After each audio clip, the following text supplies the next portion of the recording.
Olá! Se você está vendo esse curso, significa que você é ou já foi meu paciente. E eu fico muito agradecida por você ter me permitido fazer parte da sua jornada de transformação. Eu decidi fazer esse curso porque às vezes eu sinto que é um conteúdo muito necessário de que meus pacientes aprendam para lidar com seus próprios pensamentos ao longo da vida, mas que ao mesmo tempo eu sinto que se a gente faz uma sessão voltada para a aula, às vezes o paciente sente mais a necessidade de falar sobre as suas situações cotidianas. Então, resolvi aproveitar os nossos recursos tecnológicos e criar esse conteúdo que fique disponível eternamente para você, ou pelo menos enquanto o YouTube existir. E eu quero também que você saiba que eu me aprofundei bastante no conteúdo, porque eu sei que tem gente que é muito curiosa com a psicologia. Então, se você não entender tudo 100%, não tem problema. Você não precisa entender assim tudinho. Tem coisas mais importantes que eu quero que você se atente, e as coisas que forem mais importantes eu vou pontuar. E as coisas que forem mais complexas, que ficarem difíceis de entenderem, se você tiver curiosidade de saber mais a fundo, você pode me perguntar. Eu também vou disponibilizar um PDF com as informações mais minuciosas e também disponibilizar os slides para vocês, tá bom? Mas o conteúdo fica aqui para sempre. Pode ficar tranquilo que toda vez que você bater aquela dúvida, bater aquela vontade de entender um pouquinho mais sobre o que você está passando, você pode recorrer a esse conteúdo, porque eu quero que você seja seu próprio psicólogo e que você fique cada vez mais independente na forma de lidar com seus pensamentos, de lidar com as suas emoções e de lidar com seus comportamentos, para que você alcance o bem-estar que você tem buscado na vida, a transformação que você tem buscado. O primeiro tópico que eu coloquei aqui, que eu acho muito legal da gente começar, é que nós somos o que nós pensamos. Isso está no livro do Paulo Knapp, que é um livro que eu gosto demais, sobre a terapia cognitivo-comportamental na prática psiquiátrica. E essa fala, que nós somos o que nós pensamos, é muito legal, porque por mais assim, que talvez você já tenha pensado nisso, mas às vezes a gente não observa o significado que tem por trás disso. Tudo o que constrói quem você é, que constrói a sua personalidade, e entendendo que a personalidade é o jeito mais ou menos estável como você interage com as situações, ela é constituída pela forma como nós pensamos, por tudo aquilo que se passa na nossa mente, seja aquilo que a gente percebe ou aquilo que a gente não percebe. Porque tem pensamentos que a gente tem mais clareza e tem pensamentos que passam tão rápido que a gente não consegue nem perceber, mas eles constituem quem você é, a sua personalidade, o seu caráter e a sua subjetividade.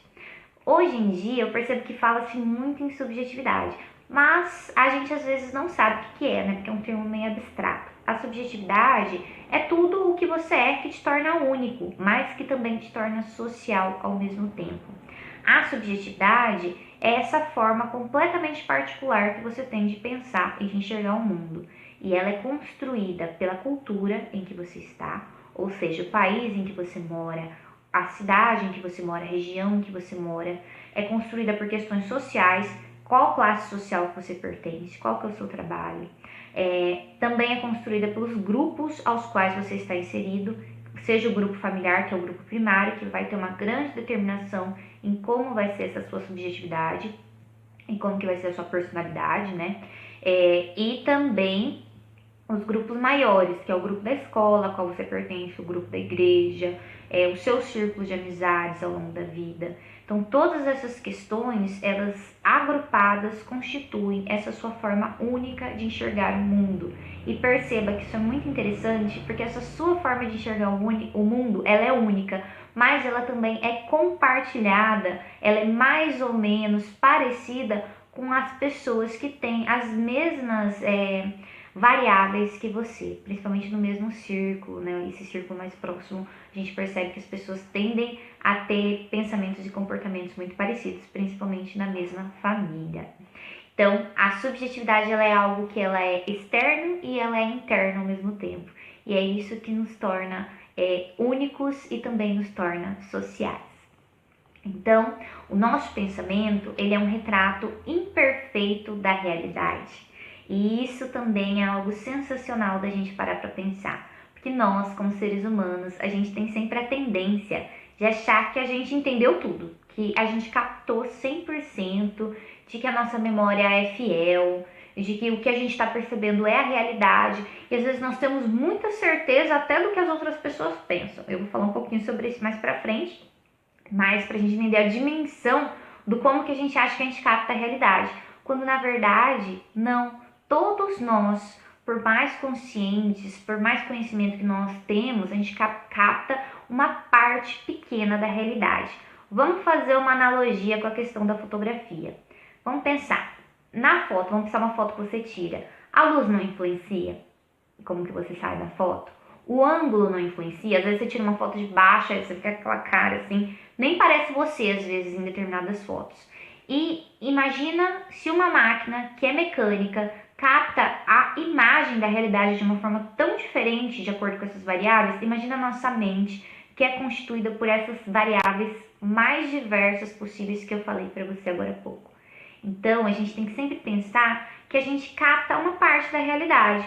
E o nosso trabalho na terapia e o nosso trabalho também ao longo da vida para melhorar os nossos pensamentos é entender que a gente tem essa capacidade, às vezes não perfeita, a gente percebe de uma forma imperfeita, e por isso que a gente tem que pensar em todas as possibilidades para que não gere um sofrimento, para que não gere sintomas, que é aquilo que você está buscando não ter.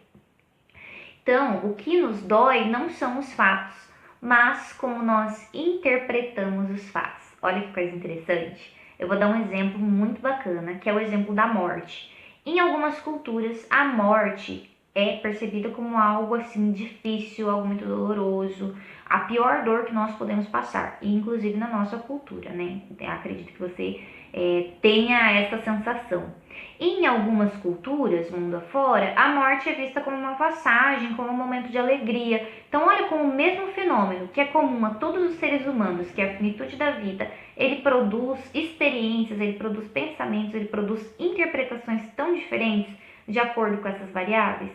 Então, isso é algo que a gente tem também se atentar, que é a forma como a gente interpreta as coisas que nos traz uma emoção, que nos traz um sintoma, que às vezes é desconfortável. E que se a gente modificar essa forma como a gente interpreta, muito provavelmente você vai conseguir ou diminuir ou extinguir completamente esse sintoma, essa sensação de angústia, essa sensação ruim que você veio buscar na terapia e que você também vai buscar ao longo da vida.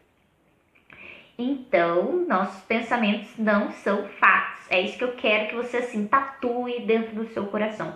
Nossos pensamentos não são fatos. Eles são interpretações, são possibilidades. E às vezes eles vêm com falhas de interpretação, tá bom? Então, sempre tentar lembrar. Primeira lição assim que eu quero que fique no seu coração. Os nossos pensamentos não são fatos. Eles são interpretações. E a forma como nós interpretamos é o que está provocando as emoções desagradáveis. Então vamos para o próximo slide. Quando uma emoção se altera, nem sempre nós percebemos o porquê, mas se observarmos com bastante atenção, perceberemos que algum pensamento passou pela nossa mente. E esta é a segunda lição que você precisa também ter bem firme em mente. O seu melhor termômetro daqui para frente vai ser a sua emoção. Quando você sentir que alguma emoção te afetou, é porque algum pensamento acompanhou essa emoção e está condizente, está congruente com essa emoção. O seu pensamento, ele que vai estar disparando a emoção. E é por isso que você precisa aprender a se atentar ao seu pensamento e não só ficar focado naquela emoção. Você precisa se ouvir para você aprender a modificar, que é as técnicas que eu vou te ensinar ao longo deste curso. Então, os eventos, eles são interpretados por nós. E esses eventos, eles geram pensamentos. Esses pensamentos, eles geram emoções e as emoções geram comportamentos. Então, o que dispara o pensamento? É alguma coisa que aconteceu. É um cheiro, é uma imagem, é uma sensação, às vezes até uma lembrança, uma coisa externa. Mas alguma coisa, algum evento disparou esse pensamento. Este pensamento disparou a emoção, mas a primeira coisa que a gente capta é a emoção. Mas por trás disso já tem um pensamento, e por trás do pensamento tem o gatilho, que é o evento, que é a situação. E tudo isso vai gerar ali um comportamento. Então, pessoas que têm um comportamento muito impulsivo, às vezes elas nem se dão conta de todas essas outras variáveis, elas só não conseguem controlar e de repente quando ela vê, ela já teve o comportamento que ela queria evitar. Então, é muito importante a gente se atentar também a todos esses fatores que estão aí intervindo. Eu vou dar um exemplo para vocês de como que um evento gera um pensamento, que gera uma emoção, que gera um comportamento. Vamos supor que você começou a ler um livro e você não está entendendo nada. O evento é ler o livro. E aí você começa a ficar muito angustiado, você começa a pensar: ai meu Deus, eu não consigo entender nada, eu não sei o que está acontecendo aqui. Eu sou burro, eu sou incompetente. E aí esses pensamentos que estão congruentes com emoções de tristeza, de angústia, de ansiedade. Entendeu? E aí às vezes o seu comportamento vai ser parar de ler o livro. Mas, se por outro lado você estiver lendo e você pensar, não, às vezes eu não estou entendendo porque eu não tive umas informações suficientes para entender o que está acontecendo. Às vezes eu não entendi essa palavra, eu vou ter que buscar essa palavra no dicionário. Eu posso conseguir resolver essa situação, ou eu não estou entendendo porque alguma coisa aconteceu, porque o autor não soube se expressar bem. Então você já vai ter outra emoção, você vai ter uma emoção de talvez perseverança. E o seu comportamento resultante de tudo isso vai ser buscar a palavra no dicionário, vai ser tentar buscar outros autores que falem sobre o mesmo assunto. E não vai ter esse mesmo sentimento de mal-estar, esse sentimento de tristeza, esse sentimento de ansiedade.